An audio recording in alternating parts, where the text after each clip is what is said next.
Hi everyone, my name is Nadi Bhatnagar and I welcome you all in this channel. तो आज के video में हम क्या सीखेंगे, देखो आज हम करने वाले हैं क्लास 4th का मिलेनियम सोशल स्टडीज़ जूनियर्स की जो किताब है उससे chapter number 19 our national symbols. तो चलो विदाउट डिले अपने वीडियो को शुरू करते हैं। All credit goes to writer as well as the publisher. अब देखो बेसिकली हम इस चैप्टर में क्या सीखेंगे, हम सीखेंगे अपने नेशनल सिंबल्स के बारे में, ठीक है, अपने नेशनल फ्लैग के बारे में, नेशनल एंथम के बारे में, एम्बलम के बारे में, एनिमल के बारे में, बर्ड के बारे में, फ्लावर के बारे में और सॉन्ग के बारे में।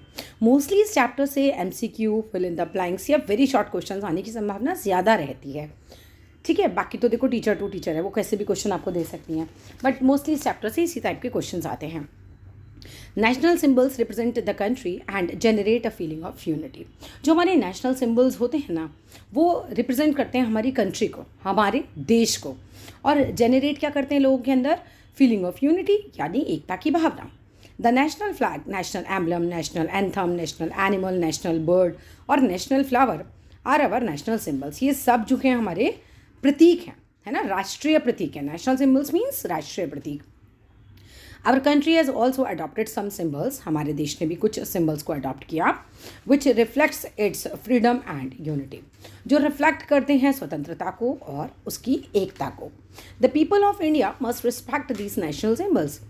जो भारत के लोग हैं उन्हें रिस्पेक्ट करनी चाहिए अपने नेशनल सिम्बल्स की।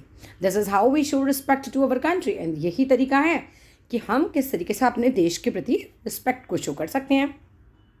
The national flag, our national flag is also known as a tricolour और तिरंगा। हमारा जो नेशनल फ्लैग है ना, उसको हम ट्राई कलर भी बोलते हैं या फिर हम बोलते हैं तिरंगा, है ना। It is a rectangular in shape, अच्छे से याद कर लेना है सबको पॉइंट्स को। It is rectangular in shape, ठीक है, तो रेक्टेंगल इसकी शेप होती है, एंड हैज़ 3 हॉरिजॉन्टल बैंड्स।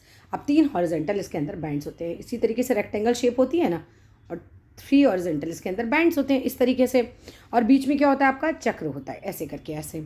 अब आ जाओ यहाँ पर, डिफरेंट कलर के बैंड्स होते हैं, सैफरन, वाइट और ग्रीन कलर के होते हैं। अब क्वेश्चन बन के आएगा कि सैफरन कलर किस चीज़ को इंडिकेट कर रहा है, तो सैफरन स्टैंड्स फॉर करेज, साहस, ठीक है, एंड सेक्रीफाइस यानी कि त्याग। तो saffron stands for courage and sacrifice, white stands for truth and peace, सत्य और शांति, और green stands for prosperity. Prosperity का मतलब होता है समृद्धि, कि हमारा देश एकदम समृद्ध है, ठीक है। At the centre of the wheel, अगर हम देखें व्हील के सेंटर में, तो क्या है, the white band is a navy blue wheel. एक वाइट कलर का जो बैंड होता है सेंटर में, उस पर नेवी कलर का व्हील बना हुआ है, जिसमें 24 स्पोक्स बने हुए हैं, तीलियाँ बनी हुई हैं, है ना। The wheel is called the Ashok चक्र। उस व्हील को, उस पहिए को अशोक चक्र कहते हैं। As it was a part of lion capital, ये पार्ट था लॉइन कैपिटल जिसे बनवाया गया था, किसने बनाया था, एम्परर अशोक ने बनवाया था। द व्हील ऑल्सो कॉल्ड धर्म चक्र, व्हील को हम धर्म चक्र भी बोलते हैं। एंड स्टैंड्स फॉर किस चीज़ के लिए, मतलब ये व्हील किस चीज़ को इंडिकेट कर रहा है, मूवमेंट एंड प्रोग्रेस को, कि देश आगे बढ़ रहा है, देश जो है प्रोग्रेस कर रहा है। The 24 spokes of the wheel represent the number of hours in a day. और ये 24 स्पोक्स उस व्हील के अंदर बने हुए हैं, वो किस चीज़ को रिप्रेजेंट कर रहे हैं भाई, 24 घंटे को दिन के। The national flag is hoisted every year on the independence day. National flag हर साल इंडिपेंडेंस डे मतलब स्वतंत्रता दिवस पर और रिपब्लिक डे पर फहराया जाता है। It is usually scene on government buildings. Generally आप देखेंगे कि जो सरकारी बिल्डिंग्स होती हैं वहाँ पर ये जो है फहराया जाता है, वहाँ देखने के लिए आपको वैसे भी मिल जाएगा ये। There are certain rules for hoisting the national flag. अब नेशनल फ्लैग को फहराने के लिए कुछ नियम बने हुए हैं। पहला, the national flag can be flown from sunrise to sunset, मतलब सूरज उगने के बाद और सूरज डूबने से पहले आप इसे फहरा सकते हो, उसके बाद इसे फहराया नहीं जाता, झंडा नहीं फहराया जाता, ठीक है। It must be unfurled after it reaches the top of the mast, यानी कि जो भी आप जिस झंडे पे इसे लगाते हो, जब ये बिल्कुल ऊपर पहुंच जाता है तो वहाँ पर इसको फहराया जाता है, जब ये टॉप पे पहुंच जाता है उसके। व्हेन होस्टिंग इट, जब आप इसे होस्ट कर रहे होते हो, the saffron band must always be on the top, तो फहराते समय जो सैफरन बैंड है वो सबसे ऊपर होना चाहिए। When carrying it in a procession, जब आप इसे किसी जुलूस में ले जा रहे हो, ठीक है, अगर आप झंडे को जुलूस में ले जा रहे हो तो the national flag must always be carried in front. तो सबसे आगे किसको रखना चाहिए हमें, नेशनल फ्लैग को सबसे आगे रखना चाहिए। It must always be carried on the right shoulder, और किस तरफ होना चाहिए, सीधे हाथ, सीधे शोल्डर की तरफ ये कैरी करना चाहिए हमें। इफ इट इज़ टॉर्न और डर्टी, अगर मान लो कि तिरंगा झंडा आपका फट गया है या गंदा है, we must not hoist it, तब हमें इसे नहीं फहराना चाहिए। When the national flag is hoisted, जब ये नेशनल फ्लैग फहराया जाता है, we must stand at attention, तो हमें बिल्कुल अटेंशन वाली मुद्रा में आ जाना चाहिए। Those wearing uniform salute the flag, और जिन लोगों ने यूनिफॉर्म पहन रखी है, आर्मी के हैं, पुलिस के हैं, कोई भी लोग हैं, उनको उसको तुरंत सैल्यूट भी करना चाहिए।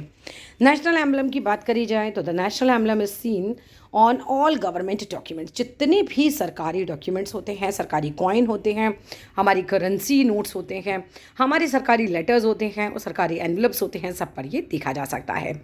It is the seal of the government of India, ये सील लगी हुई है गवर्नमेंट ऑफ इंडिया की। Our national emblem is based on lion capital of a pillar erected in Sarnath. अब ये सारनाथ के अशोक जो राजा थे ना, उन्होंने बनवाया था, वहाँ के पिलर से ही लिया गया है, वहाँ पे उन्होंने बनवाए थे, अपने लॉयन था ना। The lion capital has 4 lions, lion capital में क्या है भाई, इसमें 4 लॉइन होते हैं फेसिंग द 4 डायरेक्शंस, और वो चारों क्या कर रहे हैं, फेस कर रहे हैं 4 डायरेक्शंस को। इन आवर एम्बलम, हमारे एम्बलम में we can only see 3 lines, लेकिन हम कितने देख सकते हैं, हम केवल 3 देख सकते हैं, पीछे वाली साइड नहीं दिखेगी ना, 4 होते हैं वैसे। The base of the emblem has a horse, इसके बेस में एक घोड़ा बना होता है on one side and a bull on its other side, दूसरी साइड क्या बना होता है, एक बुल बना होता है।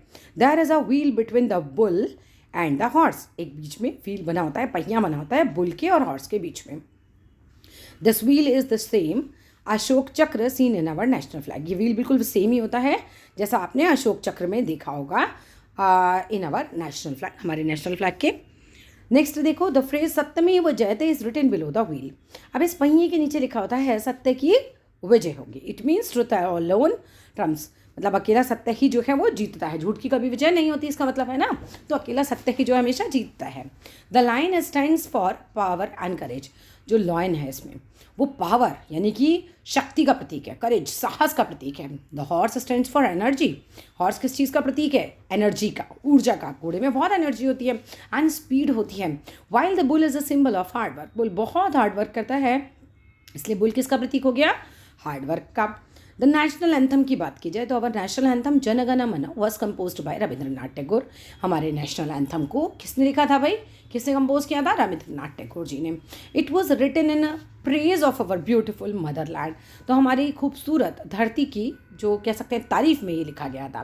When the national anthem is played, जब नेशनल एंथम को प्ले किया जाता है और संग गाया जाता है, we must show our respect by standing at attention, तब हमें इसको अटेंशन देकर बिल्कुल इसको ही रिस्पेक्ट को शो करना चाहिए। वी मस्ट नॉट टॉक और move while it is being played, अब जिस समय नेशनल एंथम ये हमारा जनगण मन जो है, जिस वक्त ये बजाया जा रहा है या गाया जा रहा है, हमें बिल्कुल अटेंशन में खड़े रहना चाहिए, बिल्कुल हिलना नहीं चाहिए, इधर उधर नहीं होना चाहिए। वी मस्ट नॉट टॉक, हमें बातें नहीं करनी चाहिए, और मूव, हमें हिलना भी नहीं चाहिए, while it is being played, जिस समय से बजाया जाए। We must also learn the words of our national anthem, हमें अपने नेशनल एंथम के वर्ड्स को भी लर्न करना चाहिए एंड लर्न करना चाहिए टू सिंग इट प्रॉपरली, इसको अच्छे से गाना हमें लर्न करना चाहिए। इसके बाद आता है the national animal, royal Bengal tiger is the national animal of our country, royal Bengal tiger जो है वो हमारे नेशनल एनिमल है हमारी कंट्री के। It is a symbol of grace strength and power, ये किस चीज़ के सिंबल हैं, ग्रेस के, स्ट्रेंथ के, पावर के। The tiger is a protected animal, अब टाइगर जो है हमारी कंट्री में प्रोटेक्टेड है, मतलब प्रोटेक्ट करा है गवर्नमेंट ने। There are many national parks and wildlife sanctuaries, और बहुत सारे नेशनल पार्क्स हैं, बहुत सारी वाइल्ड लाइफ सेंचुरीज़ हैं, were the tiger is protected from hunters, शिकारियों से और पोचर्स से, जो मतलब जानवरों को कहना चाहिए मारते हैं, अपने फ़ायदे के लिए पकड़ लेते हैं, उनसे इन्हें बचाया जाता है, सरकार इन्हें बचाती है। इसके बाद आते हैं द नेशनल बर्ड पे, जो बीच में और या साइड में जो भी टॉपिक्स दे रखे ना उसे लास्ट में कवर कर लेंगे। The national bird, peacock is the national bird of India, peacock जो है वो भारत की नेशनल बर्ड है। It is a beautiful bird, ये बहुत सुंदर बर्ड है विद अ लॉन्ग ब्लू नेक, इसकी लंबी सी ब्लू कलर की नेक होती है, फैन शेप्ड का इसका क्राउन होता है, मुकुट होता है, एंड इसकी एक पूंछ होती है जो कि full of colourful blue green feathers से भरी होती है, मतलब ब्लू और ग्रीन कलर के इसके पंख होते हैं पीछे। It is considered a symbol of beauty, आप इसे कैसे कंसीडर करते हैं आप कि ये ब्यूटी का सिंबल है, जॉय का, खुशी का प्रतीक है, ग्रेस का प्रतीक है। The peacock has a long held and important place in our art and culture. अब पीकॉक का तो भाई देखो बहुत ही इंपॉर्टेंट स्थान है हमारे आर्ट में, हमारे कल्चर में, एंड इज़ कंसीडर्ड सेक्रेट, ये नहीं, इसको बहुत पवित्र माना जाता है।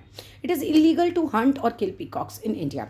अब ये कानूनी अपराध है, अगर आप पीकॉक को शिकार करते हो या उसको मारते हो तो ये जो है कानूनी अपराध है।